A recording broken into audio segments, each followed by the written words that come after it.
रसूलुल्लाह सल्लल्लाहु अलैहि वसल्लम ने फरमाया, हर शख्स पैदा होने से पहले उसके बारे में फरिश्ता लिख देता है, युमरु बिअरबइ कलिमातिन बिकत्ब रिज़्क़िही, कितना रिज़्क खाएगा, व अमलिही, क्या क्या करेगा, व अजलिही, कब मरेगा, व शक़िय्युन अम सईदुन, जन्नत में जाएगा या जहन्नम में जाएगा, ये लिख दिया जाता है। साथियों ने पूछा, हज़रत जब लिख दिया जाता है अमल तो फिर हमारे नेकी करने का क्या फ़ायदा?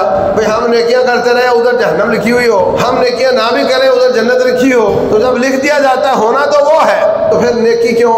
आपने फरमाया नहीं, इअमलू, नेकियां करो, फकुल्लुन मुयस्सरुन लिमा खुलिक़ लह, हर वो शख्स जिस मुकाम के लिए पैदा किया गया है उसके लिए उधर जाने वाला रास्ता आसान हो जाता है। अगर आप ये कहते हैं कि मैं नेकी क्यों करूं, मेरे बारे में तो पहले से लिखा हुआ है, तो आपने ये क्यों सोच लिया कि जहन्नम लिखी हुई है? आपने ये क्यों नहीं सोचा कि जन्नत लिखी हुई है, मैं नेकियां क्यों ना करूं? आपने मनफी सोच क्यों पैदा की? आपने अपने रब के साथ बदगुमानी क्यों की? आप ये सोचते हैं कि मेरे लिए जन्नत लिखी है, मुझे नेकियां करनी चाहिए, उल्टे तरफ क्यों जाते हो? और दूसरी बात ये है कि नबी सल्लल्लाहु अलैहि वसल्लम फरमाते हैं, जिस मुकाम के लिए पैदा हुआ है वो उसका रास्ता इसके लिए आसान हो जाता है।